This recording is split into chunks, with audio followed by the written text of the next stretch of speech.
Hello, I'm Stephen Robinson. Welcome to the Play Typer Guy podcast.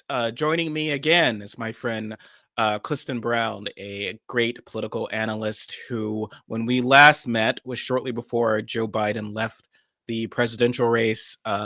Now we are speaking after Donald Trump has won a second term in the White House. I want to say implausibly so, but perhaps not implausibly if we're sort of honest with ourselves. Uh, Once again, thank you for joining us, Cliston, and please tell us your thoughts on what has just transpired. I've been banging the drum for many years on social media, on my website, with whatever voice that I have, about the fact that Democrats do not know how to communicate with normal people.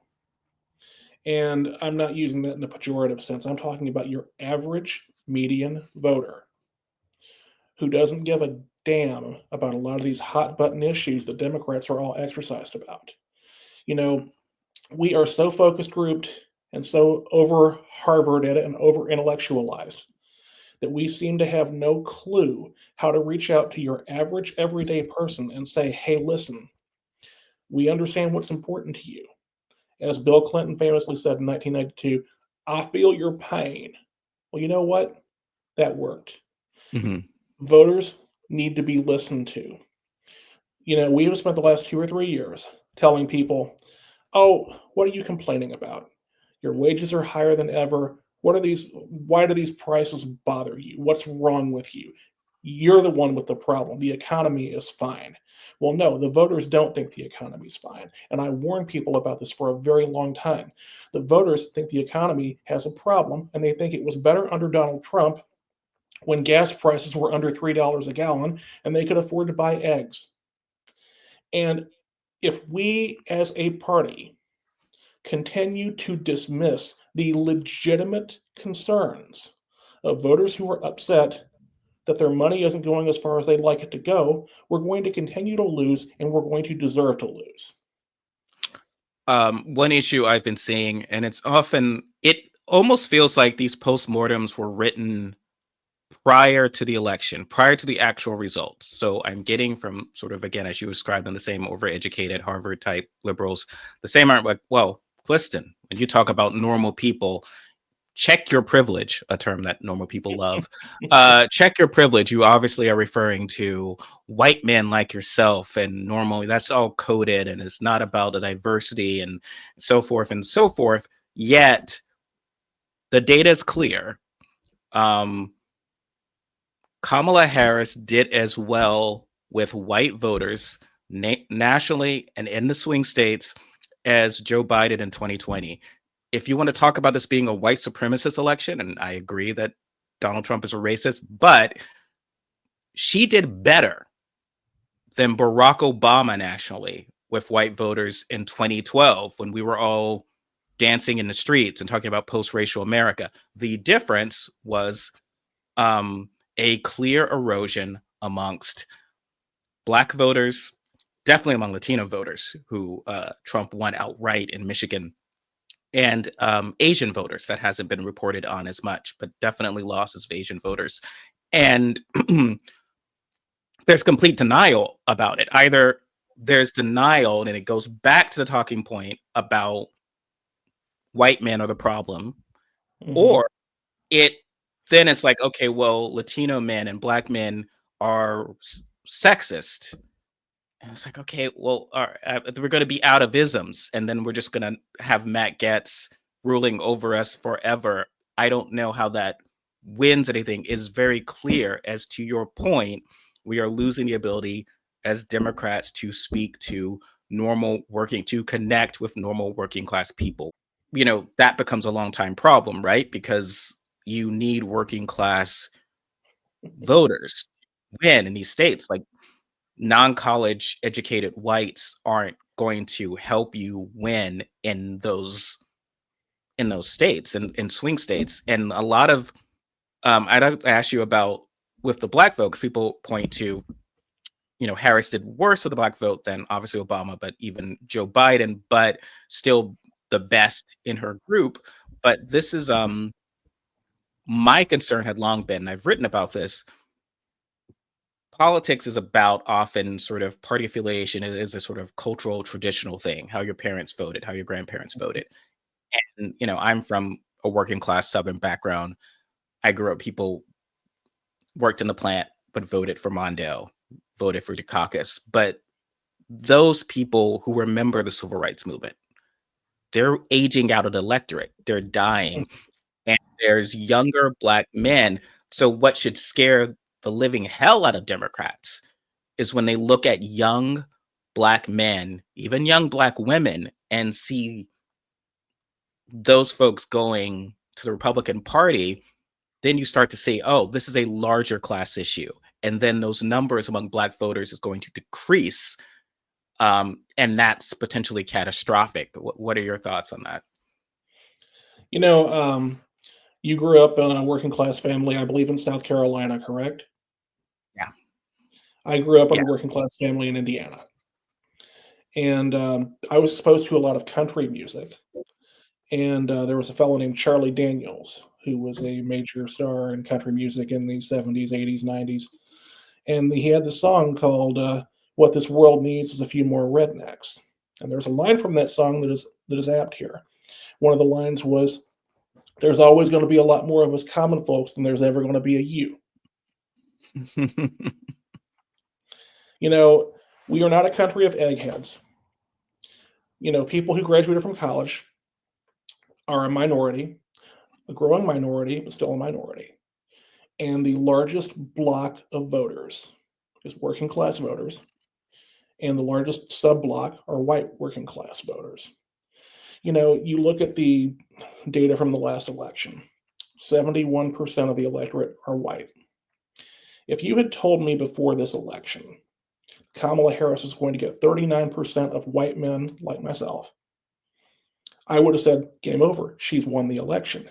Except she lost 24% of Black men, roughly 45% of Latinos, and an outright majority of Latino men.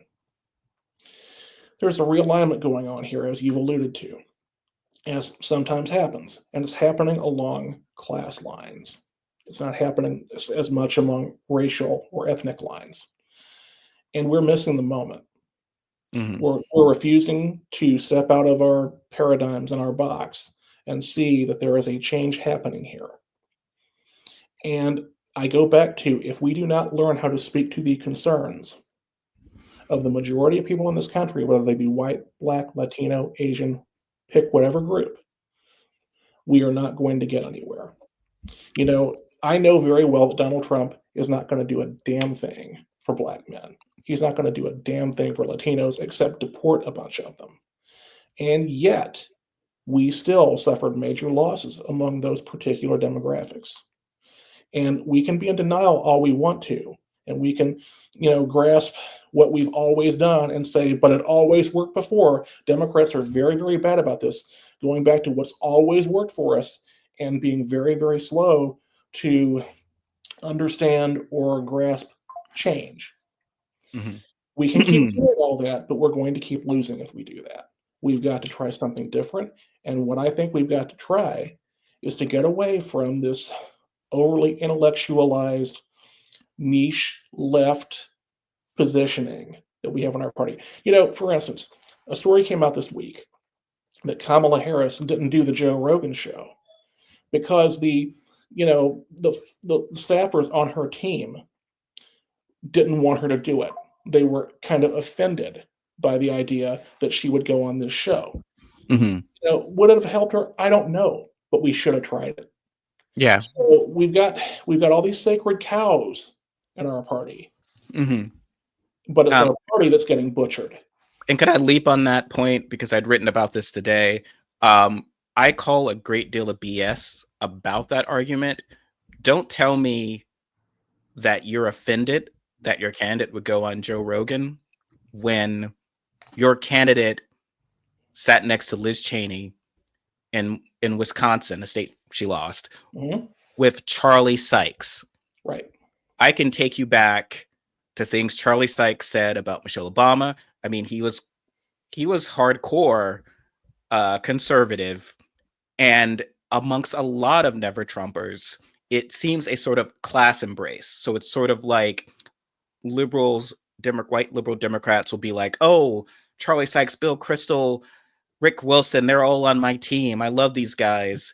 But Joe Rogan, oh my God, he's a misogynist, terrible person. It's like, all right, what I can show you these just because what he said was on a podcast and what your Never Trump buddies now wrote, including Jennifer Rubin, a lot of these folks, again, what they had said about Obama or during the Obama was in the Wall Street Journal or Washington Post doesn't change it. So that just strikes me as a very class focused rejection of someone with an audience tremendously large, larger than Saturday Night Live and the Daily. They were putting these folks on shows that are not only had a fraction of the audience of Joe Rogan, but are far less diverse. The number when I was doing the research, I confess I was shocked. The number of Hispanic people who listen to him versus zero. Like, it is a very white college educated audience that watches the Daily Show. Yeah. White college educated, very old, even older than us, who watches MSNBC, who watches Maddow. And so it's like the Democrats have been like, you are a middle-aged white, like essentially Jack Kemp Republican Party, and you take for granted you're going to deliver a sort of MTV audience forever. Right. As if it's like, and like, you need to go where the young people are, and you weren't. And to that Rogan, it maybe wouldn't have changed, but you went on Fox News. But speaking of which, that MTV audience that you mentioned, yeah, we vote Republican now, not me. Exactly. My age group, yes. Gen X, they were weaned on Ronald Reagan, and they've never gotten over the taste. Yeah, you're doing the math. They're like, okay, game over, as you said, 39, she's going to get 30 white people, but that's all dependent upon, well, of course, among young people, 18 to 29 is going to be this number I'm going to deliver. But it's like thinking that it's the same 1829 that when we were all listening to Kurt Cobain or something. Like, no, that group has changed. Right. And you're not in those spaces. You're not connecting with them at all. And to sort of lose the youth, similar to like what happened with Gen X, they are going to get more and more conservative. And then to make this about racism and to make this about they've rejected democracy or whatever. No one cares about democracy. They can't afford eggs. And they don't care about what does democracy mean if there's a homeless person sleeping out on the street in front of their business? Like, it felt like so out of touch, oh my God, Donald Trump's going to come in and fire half the administrative state. Go in a barbershop and tell us after you've stepped over the homeless person. People talk about, the Republicans in particular talk about how progressives have ruined our cities. Mm-hmm. Well, you know what? Whether you agree with that statement or not, it resonates. Look at our cities. They're a mess. Yeah. You're referring to the homeless crisis, broken glass all over the place, high levels of crime, particularly property crime, which I know progressives like to dismiss as unimportant. But again, that's just an example of the main problem that the left has, that Democrats have, which is we aren't listening. We aren't listening. When people tell us what's important to them, the correct response is not, oh, that's not important, you're stupid. The correct response is, we hear you, and we're going to try to do something. Even if we don't think we really can do anything about it, we have to at least be empathetic. Bill Clinton in 1992 got in front of a debate audience, and he said, listen, the price of milk is X, the price of gas is X. He'd done his research, he knew this was important to people, while George W. Bush was there checking his watch. Mm-hmm. Or George H.W. Bush, I should say. I don't want to get those two confused. Well, George W. Bush was the guy who connected with the company. It was sort of an interesting evolution, if you think, from father to son, but also of the Republican Party. Yes. And yeah, I'm a theater person. It felt like the past 4 years was like having previews for the show. No one laughs. People are uncomfortable. They're fidgeting. Preview after preview. You take your notes. Preview after preview. Opening night. No one laughs. Everyone's uncomfortable. It's like, well, that was up. Why did you think this would be different? Mhm. We Well, probably should have made probably some changes. the And he audience did is listen. clearly too stupid to appreciate good art, Stephen. And by the way, that's not going to pay our receipts, and our actors are all going to starve. Yeah, I don't. I've. This feels like, and if you think of past, like 1992 when George W. Bush lost, we've talked about this. The year before, his approval ratings were sky high. Saturday Night Live was joking. One of my favorite ones for that period. It was like someone trying to avoid getting out of having to run against him. Mario Cuomo was like, "I have mob ties. Don't make me do it." And then just within 6 months, he was in a great position to lose. Yeah, because of what happened with the recession. And but I don't. I feel like this has been a slow motion car crash, like since absolutely. 2021, post COVID, recovery, post COVID failure of democratic governance, which I mean Biden was very much aware of. He had talked about this in the midterms when some had, the results in New York and elsewhere was like, yeah, the cities, you've got the crime and homeless crisis. This is an issue. He just had blinders about the economy because that was his issue, right? He thought everything was going well. Um, Choices made that I think we can agree were perhaps not ideal, was to prioritize uh, employment over inflation. Because Agreed. look, 10% unemployed, that seems like a large number. That's 10% of the population versus everyone paying Yeah. more for eggs. And it And doesn't matter if you're rich or poor, everybody hates paying higher prices. yes. And the fact that your wages have increased doesn't help because no one likes to feel that they're treading water. Like the past Right. 3 years, I've traded like no, I want my increased wages to mean that I got another car or I can go on a vacation. Not that Yep. I'm able to. Great, I can still buy my eggs. Wonderful, thank you, Joe. It's I not. worked hard, I got a raise, and yeah, guess what? I can still pay my bills, and I'm no better off than I was before. Gee, thanks, Joe Biden. And Yes, I'm no not one wants blaming this. Biden here, but that's the reaction I think that you're getting from your average person. And like I said, we're just not listening. There were two things. There were two main things that people kept telling Democrats for the last 3 or 4 years. One, Joe Biden is too old to run again. He shouldn't run. And we finally listened to them on that point when it was too late. And we were dragged kicking and screaming into doing it in a panic because it finally dawned on us, oh, wait, maybe they're right about this. Yes, well, And he the other thing they collapsed told on us about, stage. the other thing they told us about was we can't stand these high prices. Prices are too high. Prices have gone up 25, 30%. And our response to that has been, you've never had it so good. What's wrong with you morons? But I really thought, and perhaps this is my own sort of wishful thinking, the core problem that voters had was with Biden's age. That was the issue with his low approval. Absolutely. You remove that, then it's smooth sailing. Kamala Harris can then run on a decent record of coming. Like things have, I here's the issues I obviously had with Biden's presidency. Voters, I have to accept that voters rejected it, but I thought, look, it's a record she can run on.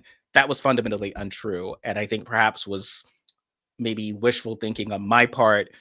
Um, and it was clearly those approval ratings were reflective of the administration as a whole. And when that's the reality, I felt the only chance you have is to run against it. Like it's not like Carter doesn't beat Reagan if okay, well, it's not me. Mondale's gonna run. It's like, no, I don't think that's gonna help you. Maybe. But with your knowledge of history, how does that happen? I mean, I guess you could have people like Pelosi and Obama basically sit with both of them and say, this we've got the ticket is the ticket. We have to realistically run against what's happening and make a clear distinction of how we're going to do things differently. And whether it's Whitmer or Shapiro or whoever, it has to be someone who's not in this administration. What are your thoughts on that?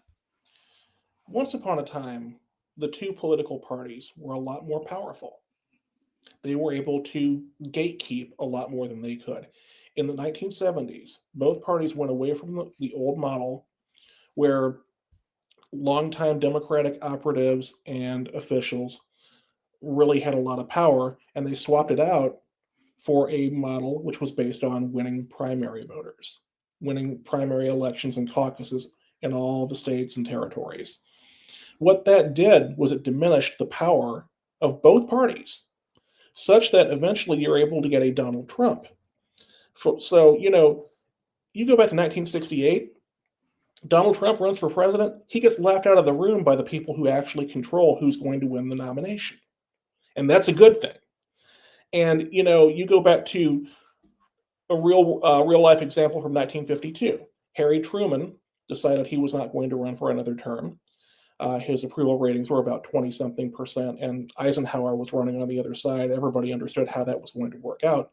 The vice president, an elderly gentleman named Alben Barkley, who I believe was about 75 years old at the time, let it be known that he would like to run for president.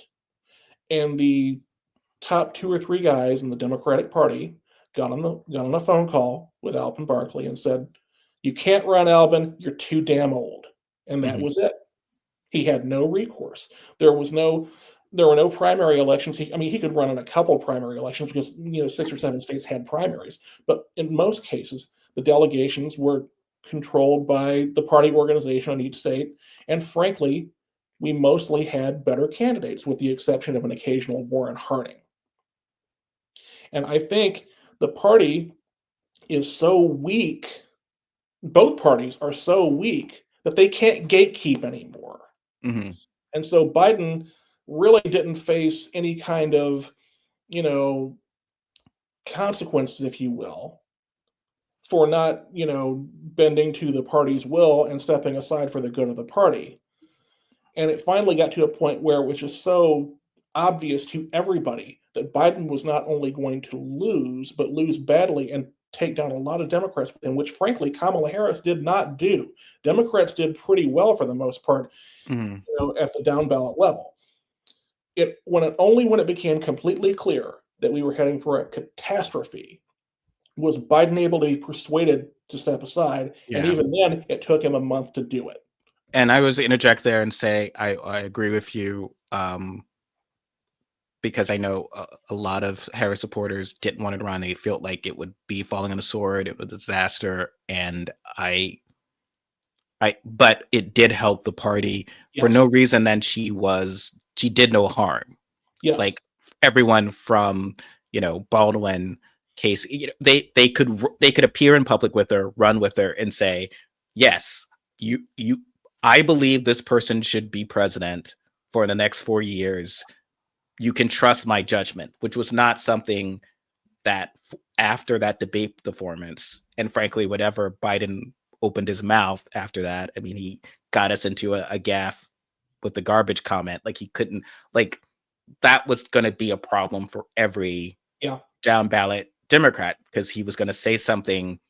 They would have to defend supporting Biden, and that would just be the only thing they could talk about. And so I felt like that would have been a disaster. So I appreciate Harris doing that. I do think that Kamala Harris saved our party. Saved the party, and it had to be her. She was the VP, in the sense that I do think that in a best case scenario, you have someone who can fully break, because you can't have someone who's saying like, okay, well, here's how I would actually improve the economy, but I can't do it for another 4 months. And I'm not just because I'm not president yet, I'm in the administration. I could actually implement, and Vance and others and Trump was hitting her on that. It's like, well, do something, right? So, but I think no one else, like Whitmer or whatever, I think they looked at what the conditions on the ground and like, okay, well, like if you're Josh Shapiro, it's like you want me to run a presidential campaign in 100 days, which is very hard to do, Mhm. in these conditions with an incumbent president whose approval is about like syphilis, and like, no, I'm gonna get crushed, Yeah. and like, I no thank you. So I don't think that Whitmer and Shapiro and Newsom, Pritzker, I don't think these guys like stepped back for Harris because they're so nice. Like, generally speaking, politicians, it's like if there's a chance to be president, they're going to kind of be president. I think they all realized it was, you know, not going to necessarily be that easy. There was a greater chance of falling on their face. Yeah, they saw what was coming and they decided they didn't want to take that L. Live to fight another day. Though this is it, you've talked about one challenge the party has had. We've discussed this for a while about needing to break from sort of the far left extreme that's really hurting the party. Yeah. And um, I've been coming around to that more in the sense I was doing a piece for Public Notice that ran last week. And it was about how, especially among young people and Hispanic people, but a lot of people get their news from social media. Mhm. That's where they're exposed to their news. And when I was writing it, at first it was like I was part of the general Democratic belief of, oh, all that misinformation on Twitter and the lies, that's the issue. And then it's like, no. The problem for Democrats is not the right-wing misinformation. It is the literal true stuff from liberals on social media. Because if I didn't know better, if that was my only access, I would be like, these are a bunch of lunatics. Yeah. These are a bunch of lunatics or a bunch of arrogant. And there's one person, forgive perfectly, I'm sure she's a nice lady, politics girl on Twitter, often goes viral with videos, has now appeared on CNN with her real name. And she had gone viral with a video bashing Lauren Boebert lack of a college degree, and then going on and on about how no one should serve in Congress if they don't have a college degree. Mm. And that went viral. So again, if you are a Latino or a Black person, a key part of our demographic without a college degree, you're like, oh wow, that's offensive. You don't think that I could run for Congress? I'm a small at this. The worst part is that so much of our actual politicians have ceded the space to those voices. So if you're only getting your news from social media, the Republicans are the ones sounding normal. Like this, and the reason I go back to Rogan is because we've lost, like, you get like the guy. They've done a very sort of insidious job of, it's the, a woman in her car complaining about not being able to afford eggs. You'd have to kind of go in and dig down and realize, oh, she's a far right radical. But in that video that goes viral, she just seems like a normal person. Mhm. And then so many far left stuff, it's like, oh my God, like, you're so disconnected to, like, literally where it's a debate over whether you should have people sleeping in tents outside of your other businesses. And I Mhm. interviewed someone in Portland about this, and it was a double whammy, right, of COVID and the crime. All this other came in 2020, and it kind of raised the cities for the past 3 or 4 years. And this guy, and I'm sure someone who votes Democrat, is Portland, right? And he was like, the city said I had to shut down my business, my livelihood, because that was a risk to public health. And they apparently do not think it's a risk to public health to have people sleeping outside my bed, blocking the entrance, sleeping and shooting up. And you have to, like, that isn't something they feel like.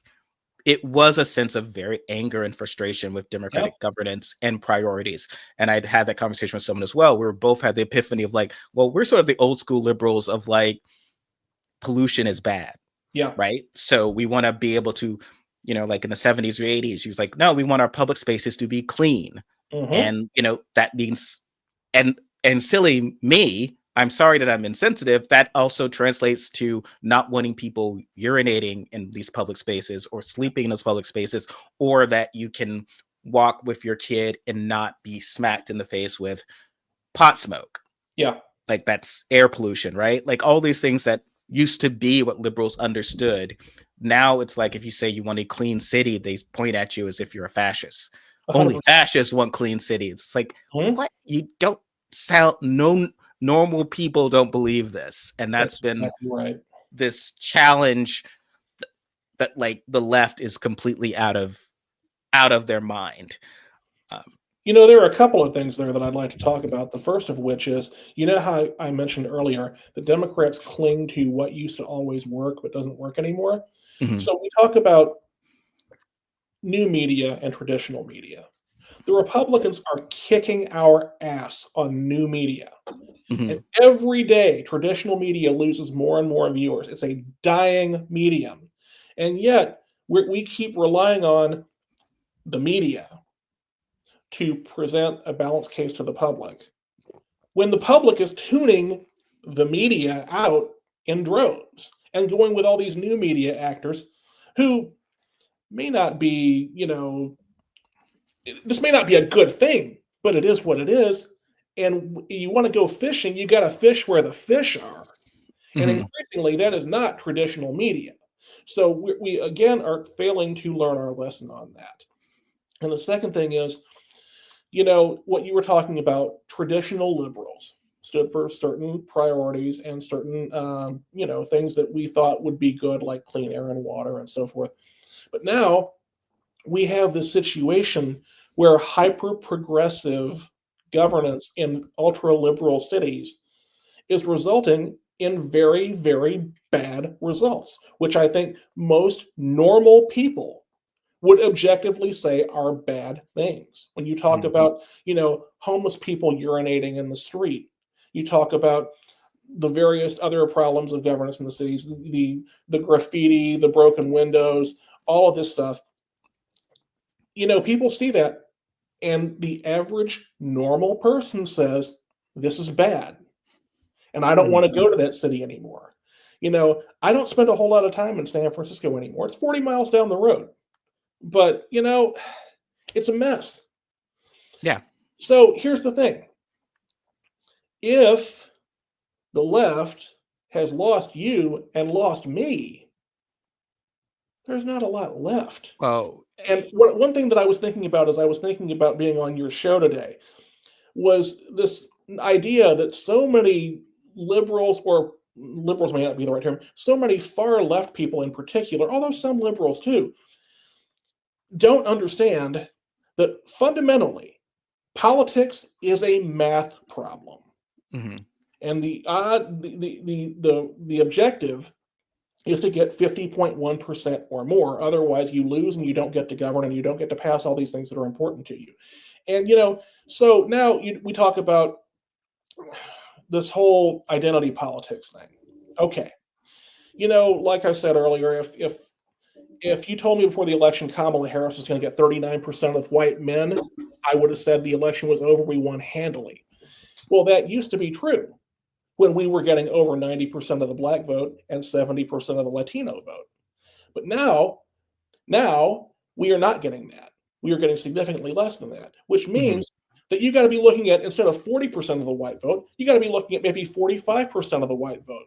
And then you got people talking about, well, if you go try to accommodate white people more, then we're just going to sit home and you can go do whatever you're going to do. That means we need to get even more white people to vote for us, and we have to accommodate white people even more. mhm. So going down this road is only going to get us to a dead end. To the extent that the Biden administration made these serious issues, obviously, it would have been much better if President-elect Nikki Haley, or God forbid, even Ron DeSantis, had benefited from this, right? From those failures. Um, was there anything, or was this sort of a die cast in 2020 when we thought that just get the old guy, get Biden in, beat Trump, and he'll go away? Was that the die being cast, or was there some choice that we could have made to have been able to win re-election? We nominated a person who never should have been nominated in the first place. I like Joe Biden. I respect him, but he was not somebody who was going to be able to see this through. He's very wed to a lot of old ideas, and he wasn't the right person for the moment. He did win the election, and I'm glad he did. But ultimately, he came in, he embraced some policies that ended up not helping the people who needed the help. It seems counterintuitive to say that he handed out a lot of money, but ultimately, we ended up with, yeah, low unemployment, but high prices. And that hurts everybody. Mhm. I think that, the die was pretty much cast. There was no coming back from that. And the best thing that Joe Biden could have done would have been to have stepped out in 2022 after the midterms, let the Democrats have a process.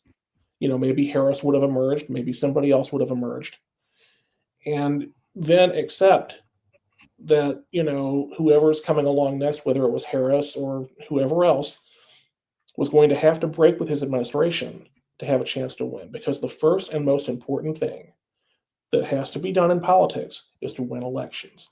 You can have the best policy positions in the world. And if you can't get elected, you don't get to implement any of them. Winning elections is job one. And we are Yeah. doing everything we can to avoid winning elections. And I think that we've got to get back to a place where when people tell us your guy's too old and prices are too high, that we listen. Yeah, the idea of full employment and high inflation, it just occurs to in my experience, and I think the experience of a lot of people I'd spoken to and interviewed, it would be their post-COVID experience was going out to a restaurant, it's your anniversary, you save up, there's lousy service. Um, and why? Because, oh well, we can't afford we can't hire enough people because of the full employment. And a lot of people would say that, right? You go to you would go to a hotel, having trouble getting it clean. Again, any issue with service, any issue with getting things fixed in your house, people would say, "Oh yeah, your windows are late because Yeah. we can't hire enough people." Often they're framing it as Biden gave away the farm. It gave too much, so people aren't working or aren't willing to work. Because again, with high unemployment, it is easy to hire people. It is a employer's market, Yep. and so you had the worst combination of that. You go out to your dinner, it is worse service than when you were there pre-COVID, and you paid more. Hmm. It took longer to get your windows that you needed repaired because again, having trouble getting the staff, and you paid more for them. And so Yep. that had been sort of a theme that I was hearing from a lot of people, and it just created this sort of people weren't happy ultimately, and that's going to be hard to get reelected in that climate. And I don't care how many economists tell you the economy's good. That's how people judge the economy. I'm paying more and I'm getting less. The economy's bad.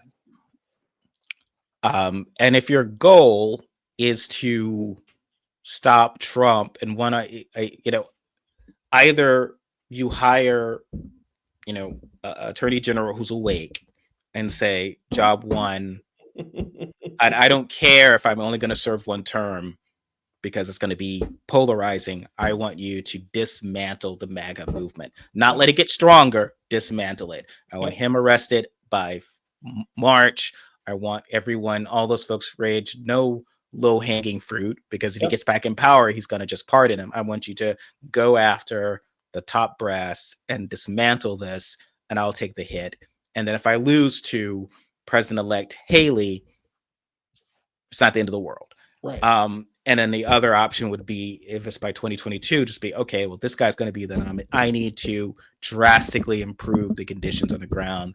I need to rethink my economic policies. I need to perhaps even pick Yep. the fights that Trump would pick with some of these progressive um, folks in certain states to try to improve the crime and improve the homeless issues. But I need to be actively doing these things. And I felt like I was seeing none of that from the Biden administration. A lot of focus on foreign policy. I think that's important. Uh, voters. I agree. I agree with Bill Kristol and with Tom Nichols to an extent that it is kind of sociopathic and terrible when now Vice President-elect J.D. Vance said he didn't care about what happened to Ukraine. The sad reality is that that's true of a lot of voters. Absolutely. So, any other final thoughts before I let you go? I really appreciate you taking the time to sort of do this debrief. I just think that the Democratic Party needs to be honest with itself and stop bullshitting itself and get off its high horse and listen to the people who actually vote. And if we do that, we're going to be a lot better off. But if we keep doing what we've been doing, we're going to continue losing more Black voters, more Latino voters, and we're not going to have necessarily 42, 43% of white voters. We are slow walking ourselves into a disaster, and we need to course correct, and we need to stop bullshitting ourselves and understand that we do have a problem. And that's step one. The first step is to admit you've got a problem. Democrats have a problem, and we can't continue pretending like it doesn't exist. Yeah. Well, certainly, and to close this up, if some of those college-educated white voters were legitimately anti-Trump, but not anti-GOP, and do revert to norm, and then those Black and Latino and Asian voters we lost, Trump was not enough to convince them to vote Democratic, then it's potentially even worse. Yeah. Like we'll continue losing working class voters in 2028, and we'll lose that anti-Trump because Trump would not be seen as scary. So yes, we definitely need to start listening. And yeah, sometimes the price of eggs is important. Yeah. And yeah, so thank you, Cliston. Thanks, folks, for listening. Like, share, subscribe. Where can folks find you? No longer on Twitter, right? I'm trying to transition off Twitter. I'm still there, but I moved over to Blue Sky, and I'm going to probably primarily be doing most of what I do over there. I'm going to stay on Twitter for as long as I need to migrate as many of my followers as I can. But I can be found on either site right now, and my website is listed right there on your screen. All right, great. Thank you, everyone. Thank you, Cliston, and we'll chat soon. Take care. Thank you.